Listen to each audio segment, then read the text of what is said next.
ഒരു പാവയെ കാണിച്ചു കൊടുക്കും. വെനസ്ഡേ അപ്പോൾ തിരിച്ചു പറയും, എൻ്റെ കൈയുടെ പണി ഞാനിപ്പോൾ കാണിച്ചു തരാമെന്ന്. അവനെ അടിച്ച് താഴെയിട്ടതിന് ശേഷം കൈ വന്നിട്ട് ചോദിക്കും, നിനക്കെന്താ പറ്റിയ, കണ്ണിൽ എന്താണെന്ന്. അപ്പോൾ വെനസ്ഡേ പറയും, ഇത് ചെറിയൊരു സൈക്കിക് ഗ്ലിച്ചാണ്, ഇത് നീ ആരുടെ അടുത്തും പറയരുത്, പ്രത്യേകിച്ച് അമ്മയുടെ അടുത്ത് പറയുകയേ ചെയ്യരുത് എന്ന് കൈയുടെ അടുത്ത് വെനസ്ഡേ പറയും. എന്നിട്ട് സൈക്കോ കില്ലറിനെ നോക്കിയിട്ട് ഡോൾഫ് കളിക്കാമോ എന്ന് ചോദിക്കും. അവിടെ വെച്ചിട്ട് അത് കഴിയുകയാണ്. അവിടെ നിന്ന് കട്ട് ചെയ്തിട്ട് അടുത്ത സീൻ കാണിക്കുമ്പോൾ നമ്മുടെ സൈക്കോ കില്ലറിനെ പോലീസ് പിടിച്ചിട്ടുണ്ട് ഒരു മിസ്റ്റീരിയസ് ആയ ഗേളിന്റെ സഹായത്തോടെ. വെനസ്ഡേ കാണിക്കുമ്പോൾ വെനസ്ഡേ ബുക്കിൽ എന്തോ കാര്യങ്ങൾ നോക്കിക്കൊണ്ടിരിക്കുകയാണ്, കൂടെ കൈയുമുണ്ട്. കൈയുടെ അടുത്ത് വെനസ്ഡേ പറയുന്നുണ്ട്, അതൊരു ഗ്ലിച്ചാണ്, അല്ലാതെ വേറെ ഒന്നുമല്ല, ഇതിൽ അതിനെപ്പറ്റി ഒന്നും പറയുന്നില്ല. നേരത്തെ കാണിച്ച ആ ഒരു ബ്ലാക്ക് സാധനം കണ്ണിന്ന് വന്നതിനെ പറ്റിയിട്ടാണ് പറയുന്നത്. അപ്പോൾ തന്നെ അമ്മ റൂമിലേക്ക് കയറി വന്നിട്ട് പറയുന്നുണ്ട്, കാർ റെഡി ആയിട്ടുണ്ട്, നമുക്ക് പോകാൻ സമയമായി.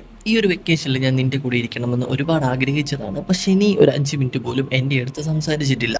അതിന് മറുപടി എന്ന്